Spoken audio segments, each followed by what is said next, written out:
I thought about going back to most recent work that I've done, and that's this here. It's Stealing Cars, which is a book that's coming out in the spring of 2014, published by Johns Hopkins Press, and it's a history of auto theft, including everything from locks to LoJack, and from juvenile delinquents to organized crime. And I have a co-author who was a former professor at Chicago who was also at the curator of the San Diego Auto Museum, who's a specialist in relationship between the United States and Mexico.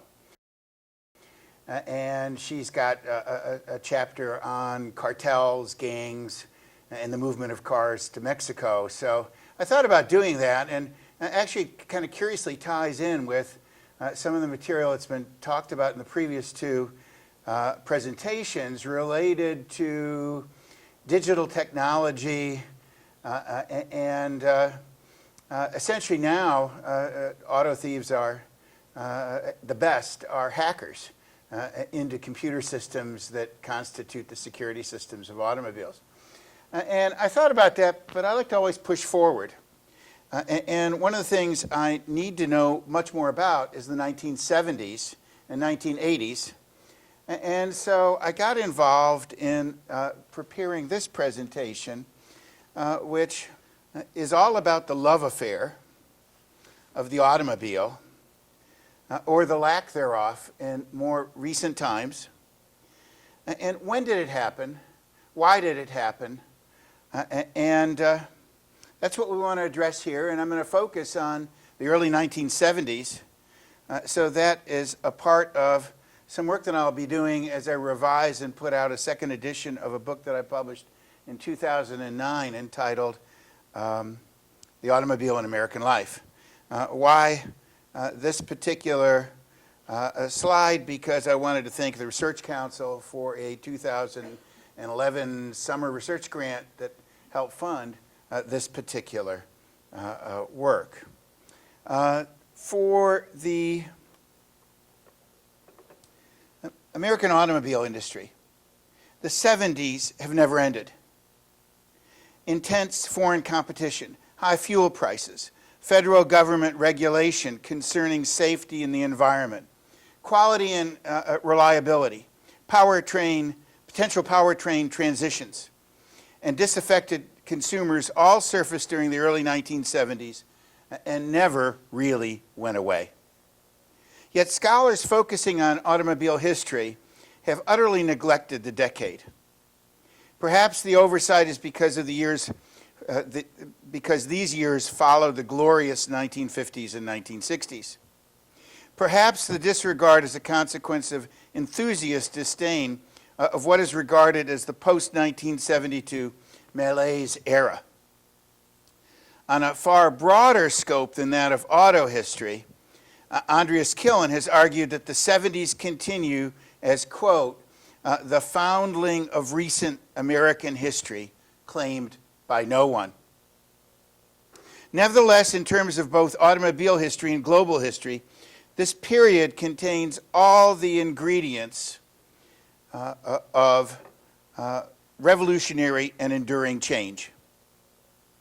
It was an era characterized by the loss of product quality and Detroit 3 market shares due to the emergence of a rapidly changing global economy. On the street, Americans experienced the appearance of cars equipped with ugly bumpers, poor running engines, annoying buzzers, and quick to rust body parts. And of course, this is a 1973 photograph of I-405 from San Diego to Los Angeles, and if you've ever been on that road, you know exactly why you may become disaffected with urban commuting. What follows are my initial thoughts on intended future work that centers on the post-1970 era. And particularly, today's talk focuses on one aspect of events from the year 1973. It was an extraordinary year. An extraordinary year. For a number of reasons, including most prominently the shift that took place in the balance of power between the federal government and a once unregulated industry. Issues concerning clean air and safety came to a head. Japanese imports were hardly laughable curiosities. And finally, by the late fall of 1973, Americans experienced oil shock 1 and long lines at the gas pumps. Clearly, a historical break took place that even the most detached from American society experienced. Yet, as any historian will tell you, things did not happen overnight, and that this transition was years in the making. As it so happened, 1973 was a point of convergence for turbulent undercurrents rooted in the immediate past. Consequently, the love affair with the American automobile turned decisively into a troubled marriage. To say that, however, one must accept the notion that the love affair was not fiction in the first place. And that's a real interesting and serious question that needs to be addressed. And to go one step further, we must also distinguish between those who loved automobility, or the flexibility that the car provided in terms of mobility, from behavior of enthusiasts. As a part of the unwinding that America experienced during the early 1970s, the freedom afforded by a motor vehicle was supplanted by a complex array of freedoms. In his highly acclaimed The Unwinding, author George Packer, and this is a kind of a hot book that's come out this summer actually, author George Packer argued that freedom included freedom to go away, freedom to return, freedom to change your story, get your facts, get hired, get fired, get high, married, divorce, go broke, begin again, start a business, have it both ways. Take it to the limit, walk away from the ruins, succeed beyond your dreams and boast about it, fail abjectly, and try again. And we can't blame it all on lawyers in this regard. Yet, when we focus on the automobile as the ultimate freedom machine, we distort perspective. And we continue to turn our attention to a dwindling number of enthusiasts, often now older, grayer, and heavier, who can be seen on a hot summer night at the cruise-in.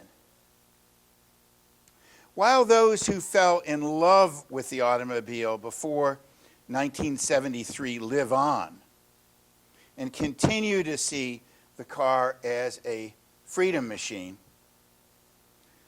or an object of desire, those who were born more recently, the children of this troubled marriage, often think of it as an appliance, second to electronic devices. This here epitomizes the period of the mid-70s. It's an AMC Pacer, obviously, as it was designed and put into production in the mid-1970s. Because of the issues surrounding the 70s, it was purportedly an economy car branded and put out by an economy car company, American Motors, yet for all of its ill performance, it got 14 to 16 miles per gallon, which tells you a lot, all right, about how consumers became so disaffected. The fallout of this generational aspect, particularly among millennials, the Gen Y people born between 1982 and 2000, is a very interesting topic. But in fact, large numbers of Americans of all ages no longer think of the motor car as an object of desire. Indeed, my recent work on the history of auto theft raises considerable doubt concerning the depth of Americans' love affair with the automobile in the first place. After all, why did some car owners leave their keys in their ignition so that car theft was so easy to accomplish? And why were Americans so casual about the loss of their most prized possessions, so long or as long as the vehicle was insured. I have a Japanese car, and sometimes I leave it, the key in the ignition, and I'm hoping someone comes to my driveway and drives it away, but no one has done that yet. In 1966, some 75% of all automobile thefts were the result of owners leaving their keys in their cars. That's a striking statistic.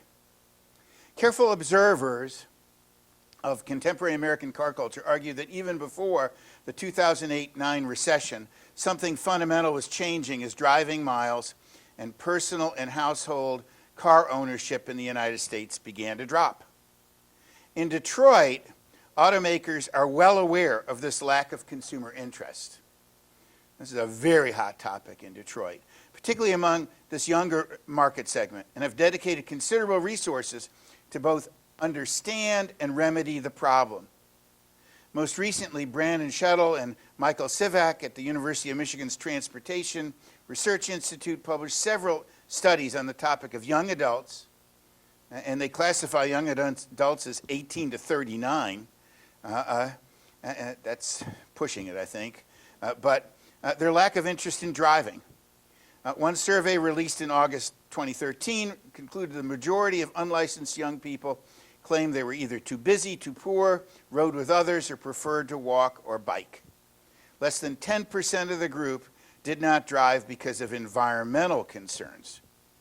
Clearly, this group does not have a burning desire to get behind the wheel, although about 69% stated that sometime in the next 5 years they'll get a license. And so what Detroit is doing right now is this, which some of you are well aware of if you've tried to decipher the electronic instructions coming from your manual as you're trying to understand the digital interface on your car. Rather than explore the troubling present, however, let's shift back to a more solid ground rooted in the past, namely the events of the early 1970s, and particularly for this short talk, the fall of 1973. There are several important signifiers reflective of the end of the love affair with the automobile from that year, including the publication of Emma Rothschild's Paradise Lost, the decline of the auto-industrial age. However, a discourse on Rothschild's shrill study would be taking a path of least resistance. Rather, I want to explore very quickly, and it's got to be quickly, two films that were released in the late summer of 1973. Months away from the oil shock, one, acclaimed by critics then and now, sometimes reviewed together, and that eerily foreshadow the impermanence of what would follow. One of these movies, almost all of you in this room recognize, American Graffiti, released on August 11th, 1973. The second, few of you will recognize. It's entitled Heavy Traffic, released August 8th, 1973. New York Times film critic Vincent Canby suggested that these two titles could be interchanged with no loss to the other. Extending Canby's remarks, I would argue that together they anticipate the coming of a new car culture in America, and indeed a new world. Cultural representations are often embedded with latent meanings, and that is certainly the case with these two films. A product of their time, the first looking back to a nostalgic past, the other focusing on the harsh reality of the present and foreshadowing a very troubling future. Whoops. Well, we don't need to look at that data. American Graffiti. Essentially, driving mileage has gone down. A number of drivers have gone down, particularly in the last few years. I remember being sad after seeing American Graffiti in the theater in 1973. For those who lived during the early 1960s, even if you were a younger child, it reminds us of what was perceived to be lost, both real and imagined, as a consequence of the tumultuous years that immediately followed 1962. It is a story of a loose-knit group of teenagers possessing little sense of a larger world around them.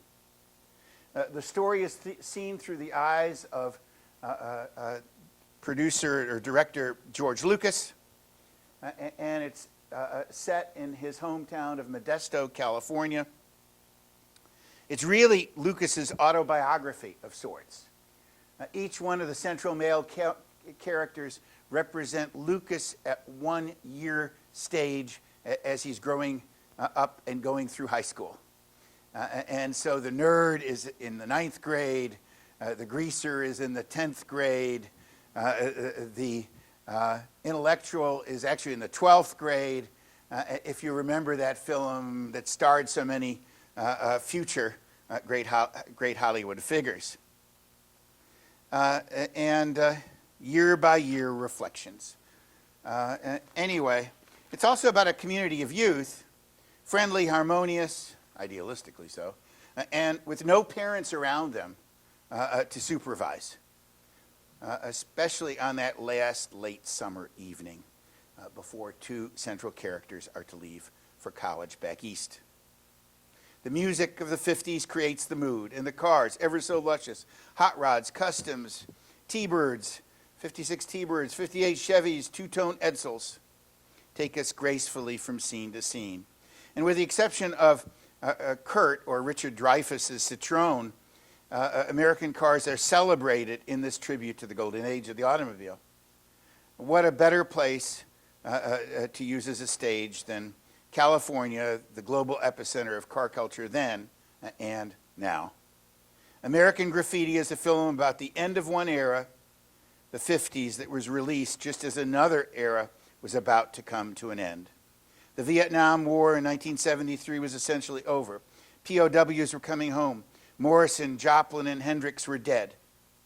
And the love affair with the automobile was in jeopardy, as reflected in a 7-Up commercial that featured a young man stepping out on his front porch while children cry in the background. He looks longingly at his psychedelic bus on blocks in the backyard while sipping a 7-Up. The 60s were done. No character in American Graffiti script better expressed the love affair with the automobile than greaser and hot rodder John Milner. Not a complex psychological figure like James Stark in Rebel Without a Cause.